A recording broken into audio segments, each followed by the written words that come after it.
కేవలం సర్టిఫికేట్ కాదు, real time AI knowledge తో మీ IT డ్రీమ్ నెరవేర్చుకోండి. ఇప్పుడు 35% చెల్లించండి, మిగతాది ప్లేస్మెంట్ తర్వాతే. హాయ్ నమస్తే, వెల్కమ్ టు ఐడ్రీమ్ మీడియా. నేను మీ రొద్దం శ్రీనివాస్. సో ముఖ్యంగా ఈ ట్రంప్ అధ్యక్ష పదవి చేపట్టినప్పటి నుంచి అమెరికాలో ఈ వలస వెళ్ళాలనుకునే వాళ్ళకు, ఉద్యోగాల మీద వెళ్ళాలనుకునే వాళ్ళకు, చదువు మీద వెళ్ళాలనుకునే వాళ్ళకు రకరకాల నిబంధనలు అమలు చేస్తున్నారు. ఇప్పుడు తాజాగా కూడా కొన్ని నిబంధనలు అమలులోకి వచ్చాయని తెలుస్తుంది. దీనికి సంబంధించి మనతో మాట్లాడడానికి ప్రముఖ అంతర్జాతీయ న్యాయవాది కావేటి శ్రీనివాస్ గారు ఉన్నారు. సార్ నమస్తే. నమస్కారం. సార్, ఈ గ్రీన్ కార్డుకు సంబంధించి కూడా కొన్ని స్ట్రిక్ట్ చేశారంట. ఏంటి సార్ అసలు గ్రీన్ కార్డు అప్డేట్స్ ఏంటి అసలు? గ్రీన్ కార్డులో ఎప్పుడైనా కూడా అసలు గ్రీన్ కార్డ్ అంటే ఏంటి? గ్రీన్ కార్డు అంటే ఏంటంటే మీరు రెసిడెంట్ ఏలియన్ అంటారు. ఇప్పుడు మీరు ఒకవేళ కార్డు మీద చూస్తే రెసిడెంట్ ఏలియన్ అంటే ఏంటి? పరదేశస్థుడు. రెసిడెంట్ అంటే ఏంటి? మీకు అక్కడ ఉండడానికి వెసులుబాటు, పర్మనెంట్గా ఉండడానికి వెసులుబాటు. మీకు ఓటు హక్కు లేదు, మీరు ఫెడరల్ గవర్నమెంట్లో పనిచేయడానికి హక్కు లేదు, మీరు చిన్న చిన్న జాబులు చేసుకోవచ్చు. అక్కడ ఎక్కడ దాకా ఉంది అంటే అమెరికన్ రాజ్యాంగం ఏం చెప్పింది అంటే మీరు టీచర్ అవ్వాలన్నా కూడా మీరు అమెరికన్ సిటిజన్ అయి ఉండాలి. ఓకే. మీరు పోలీస్లో భర్తీ అవ్వాలన్నా, మిలిటరీలో భర్తీ అవ్వాలన్నా అమెరికన్ సిటిజన్ అయి ఉండాలి, పౌరసత్వం ఉండాలి. దానికి వాళ్ళు ఏమంటున్నారంటే మరి మీరు పౌరసత్వం తీసుకుంటే వాళ్ళకు బెటరే.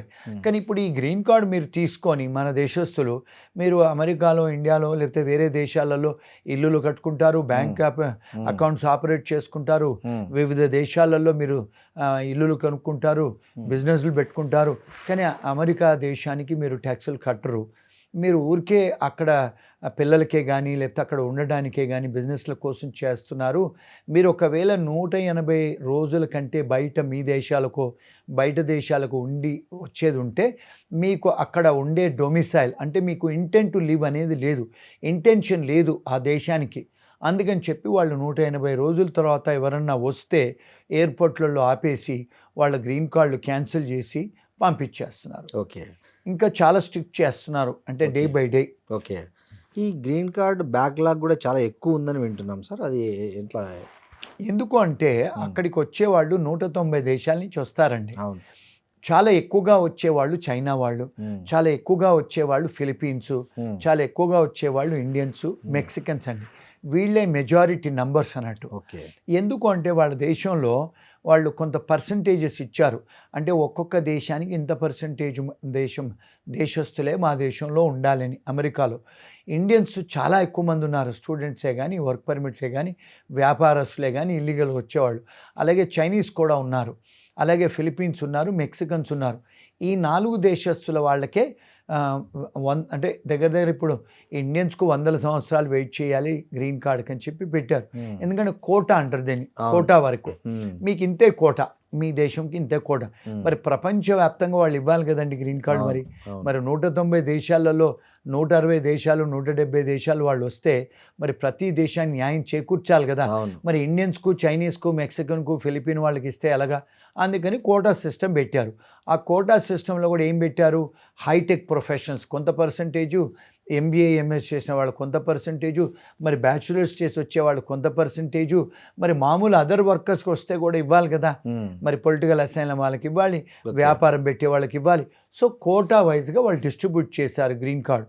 మన వాళ్ళు ఎక్కువ వస్తున్నారు కనుక మన వాళ్ళ వెయిటింగ్ పీరియడ్ 20-30 years, అంతేగాని డిస్క్రిమినేషన్ ఏం కాదండి. సో అప్పటి లోపల ఎంతమంది ఉంటారో ఎంతమంది పోతారో కదా. అందుకనే ఇప్పుడు ఈయన వచ్చిన తర్వాత కాస్త స్ట్రిక్ట్గా అమలు చేస్తున్నాడు. సో స్టూడెంట్స్ని కూడా బయట ఎక్కడైనా ఉద్యోగాలు చేస్తే అరెస్ట్ చేస్తున్నారు. H1B ఎంప్లాయర్స్ కూడా ఆడిట్ చేస్తున్నాడు. అంటే ఎవరైతే H1B అబ్యూస్ చేసి తీసుకొస్తారో, ఇప్పుడు చాలామంది ఐటీ కంపెనీ వాళ్ళండి ఐటీ కంపెనీ ఉద్యోగంలో తీసుకొస్తారు మన ఇండియన్ దేశీయులు. తీసుకొచ్చిన తర్వాత ఇండియన్ రెస్టారెంట్స్ పెట్టుకుంటున్నారు, అందులో ఉద్యోగాలు చేయిస్తున్నారు రెస్టారెంట్ వెయిటర్గా. మరి ఇమిగ్రేషన్ వాడు వచ్చి మిమ్మల్ని అడిగితే మీరు ఏంటంటే నేను హైటెక్ ప్రొఫెషనల్ H1Bలో వచ్చాను అని చెప్పి మీరు ఐటీ ఉద్యోగం చేయాల్సింది పోయి మీరు రెస్టారెంట్లో పనిచేయడము, లేకపోతే హోటల్లో పనిచేయడము, మన ఇండియన్ గ్రాసరీలో పనిచేయడం అంటే తప్పు కదండి. మరి అది మీరు $80 $60 గంటకి ఇస్తానని చెప్పి తీసుకొచ్చి పని మనుషుల్లాగా $15 ఇస్తే H1B అబ్యూస్ కదా, అది నేరం కదా. అందుకని మన వాళ్ళు చేసే కూడా తప్పులు ఉన్నాయి. కానీ ఇక్కడి నుంచి వచ్చే వాళ్ళకి ఇవన్నీ తెలియక అక్కడికి వచ్చి ఇరుక్కుపోతారు, మరి వెనక రాలేరు, అక్కడ ఉండలేరు. సో అందుకని ఇలాంటివన్నీ జరుగుతున్నాయి కనుక వాళ్ళకి తెలిసాయి ఇవన్నీ. ఓకే. అందుకని ఇప్పుడు వైస్ ప్రెసిడెంట్ కూడా ఆర్డర్ వేశాడు, అన్ని ఐటీ కంపెనీల మీద ఆడిట్ చేయండి అని. ఇప్పుడు అందరినీ కూడా పట్టుకుంటున్నారండి. ఓకే సార్, ఇంకోటి మీరు మీ సర్వీసెస్ను అక్కడ అమెరికాతో పాటు ఇండియాలో ముఖ్యంగా మన హైదరాబాద్లో ఆల్రెడీ మీది ఒకటి దిల్సుఖ్ నగర్లో ఉంది, ఇప్పుడు రెండో బ్రాంచ్ కూడా ఇక్కడ బంజారా హిల్స్లో ఓపెన్ చేశారు. అసలు ఏంటి సార్, ఎలాంటి సర్వీసులు ఉంటాయి మీ ఆఫీస్లో, ఎవరు మిమ్మల్ని అప్రోచ్ కావచ్చు? ఇప్పుడు ఏమవుతుందంటే అండి, చాలామంది అమెరికాకు రావాలని వచ్చి అడుగుతారు, ఫోన్లు చేస్తారు. యూకేలో కూడా మాకు ఆఫీస్ ఉంది కనుక యూకే కూడా చేస్తారు. ఈ మధ్యకాలంలో మీరు చాలా నందు కేసు లాంటి బోర్డని కుంభకోణాలు విన్నారు. యూకేలో కూడా పరిస్థితి అసలు బాగాలేదు.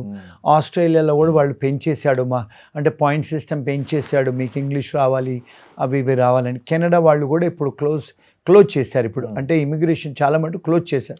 ఎందుకు క్లోజ్ చేశారంటే అన్ఎంప్లాయ్మెంట్ వల్ల ఒకటి, రెండోది మన వాళ్ళు చేసే కుంభకోణాల వల్ల, మూడోది ఏంటంటే ఇప్పుడు అక్కడ ఏమైపోయిందంటే ఇక్కడలాగా ఇప్పుడు ఎట్లయితే మా కేసీఆర్ గారు ఫీలింగ్ తీసుకొచ్చి పంపించారో సేమ్ ఇప్పుడు అక్కడ లోకల్ ఫీలింగ్ ఎక్కువ అయిపోయింది.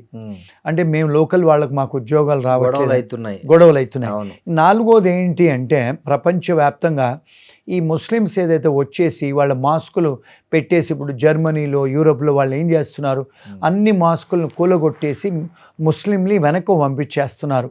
ఇప్పుడు పోలాండ్లో మీరు వెళ్ళాలనుకుంటే మీకు పోలాండ్ స్టూడెంట్ వీసా, ముస్లిం అయితే పోలాండ్ వీసా రాదు, మీకు వర్క్ పర్మిట్ కూడా ఇవ్వరు మీకు. వాళ్ళు క్లియర్గా ఓపెన్ ఇమిగ్రేషన్ పాలసీలోనే పెట్టారు. ఇజ్రాయెల్ వాళ్ళు కూడా పెట్టారు, ముస్లిమ్స్ అయితే మేము ఇవ్వమని.